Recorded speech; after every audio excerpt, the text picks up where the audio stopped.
সকল বন্ধুদের। কেমন আছেন সবাই? আশা করি ভালো আছেন। হ্যাঁ, ভালো থাকতেই হবে। এত সুন্দর সুন্দর ভিডিও আপনাদের জন্য দিচ্ছি, অবশ্যই ভালো থাকতে হবে, অবশ্যই ভালো থাকবেন। তো প্রতিদিনের মতো আজকে আবার একটি নতুন ভিডিও নিয়ে আপনাদের সামনে হাজির হলাম। তো আজকের ভিডিওটি একটি গুরুত্বপূর্ণ ভিডিও, অবশ্যই থাম্বনেল থেকে বুঝতে পেরেছেন ভিডিওটা কীরকম হতে পারে। তো আমি সকল বন্ধুদের উদ্দেশ্যে বলবো, আপনারা আমার সাথে থাকেন, আমি আপনাদেরকে ভালো ভালো গুরুত্বপূর্ণ সুন্দর সুন্দর রোগমুক্তির পরীক্ষিত টিপসগুলি দিব। আমি আপনাদের সাথে কথা দিলাম, আপনারা শুধু প্রয়োগ করবেন, বিশ্বাসের সাথে আমি যে নিয়ম বলি নিয়ম মতন প্রয়োগ করবেন। 100% গ্যারান্টি দিয়ে বলতে পারি আপনারা আপনাদের এই বড় বড় কঠিন রোগ থেকে মুক্তি পেয়ে যাবেন ইনশাল্লাহ। তো আমি কথা না বাড়িয়ে কাজে চলে যাব। কাজে চলে যাওয়ার আগে সকল বন্ধুদের কাছে আমার একটাই রিকোয়েস্ট, আমার এই অলৌকিক শক্তি চ্যানেলটি সাবস্ক্রাইব করে পাশে থাকা বেল আইকনটি বাজিয়ে দেবেন, নোটিফিকেশন অন করে রাখবেন, যাতে আমি কোনো ভিডিও আপলোড করার সাথে সাথে সবার আগে আপনার কাছে পৌঁছে যায়। তো বন্ধুরা, ভিডিওর মূল আলোচনায় আজকে চলে যাব। আমার এই কথাগুলি যদি আপনাদের ভালো লাগে, আমার ভিডিওতে একটি লাইক দিয়ে যাবেন, আমার এই ভিডিওটি বেশি বেশি করে শেয়ার করে দেবেন, আপনারা ভাই বন্ধু আত্মীয় স্বজন প্রত্যেকের কাছে শেয়ার করে দেবেন। কারণ এই ভিডিওটি হয়তো আপনার কোনো কাজে লাগতে না পারে, আপনার কোনো ভাই বন্ধু আত্মীয় স্বজনের অবশ্যই কাজে লাগবে। তো আজকে যে বিষয়টা নিয়ে আলোচনা করব, যে উদ্দেশ্য নিয়ে আজকে আলোচনা করব, সেই আলোচনা হলো জ্বর। জ্বর নিয়ে আলোচনা করব। হ্যাঁ বন্ধুরা, জ্বর নিয়ে, পুরাতন জ্বর, যাদের পুরাতন জ্বর আছে, যেমন ছেড়ে ছেড়ে জ্বর আসে, আজকে জ্বর আসছে আপনার শরীরে, আপনার ডাক্তার থেকে ওষুধ এনে খেয়েছেন, একদিন ভালো থেকেছেন, আবার আপনার শরীরে সেই জ্বর চলে আসছে। আবার ওষুধ এনে খেয়েছেন আপনি, আবার একদিন দুদিন ভালো থেকেছেন, আবার সেই জ্বর আপনার শরীরে চলে আসছে। এরকম ছেড়ে ছেড়ে যদি আপনার শরীরে জ্বর আসে, এক সময় এই জ্বরটা কালো জ্বর হয়ে যায়। কালো জ্বর বুঝতে পেরেছেন তো? অনেকে ভাষা বুঝতে পারে না কালো জ্বর কাকে বলে, যেটাকে টাইফয়েড জ্বর বলা হয়। টাইফয়েড জ্বরে পরিণত হয়ে যায়। আর যখন টাইফয়েড জ্বর হয়ে যায়, তখন কিন্তু এই টাইফয়েড জ্বর থেকে ম্যালেরিয়া জ্বরে পর্যন্ত পৌঁছে যেতে পারে।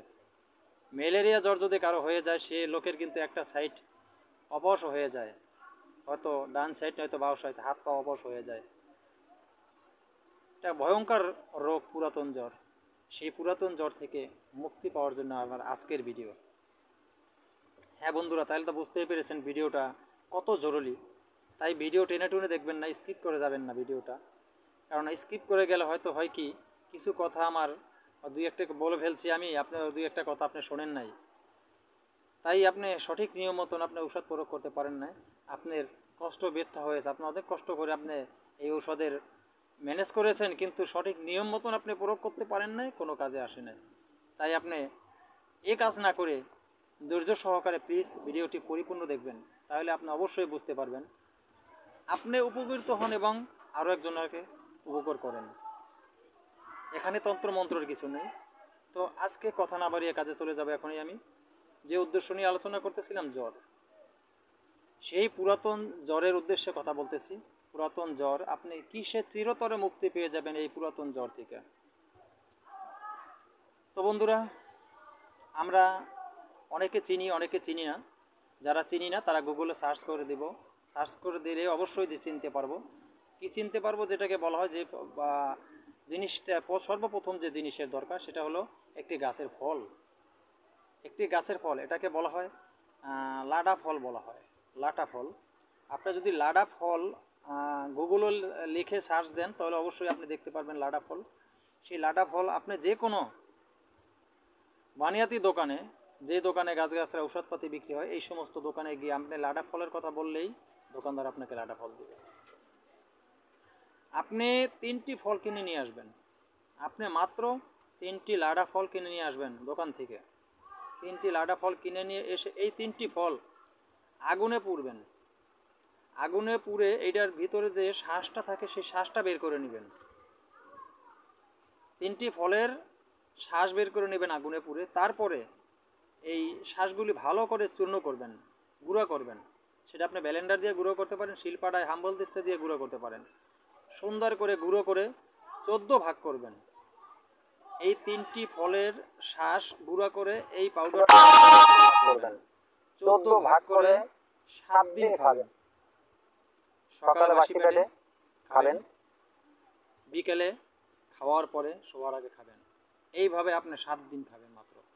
7 দিন যদি খান, 7 দিনের ভিতরে এই রোগ থেকে আপনি চিরতরে মুক্তি পাবেন, আপনার পুরাতন জ্বর থেকে। সেটা যে কোনো পুরাতন জ্বর আপনার হোক না কেন। অনেকে রাতে রাতে জ্বর আসে, সারাদিন ভালো থাকে, রাতে জ্বর আসে। হ্যাঁ, সে জ্বর চোরা জ্বর বলা হয়, সেই চোরা জ্বর পর্যন্ত চলে যাবে এই ঔষধে। তো সকল বন্ধুদেরকে ধন্যবাদ আরও একবার জানিয়ে ভিডিওটি আজকের মতো এখানে শেষ করব। এত সময় সাথে থাকার জন্য সকল বন্ধুকে অসংখ্য অসংখ্য ধন্যবাদ।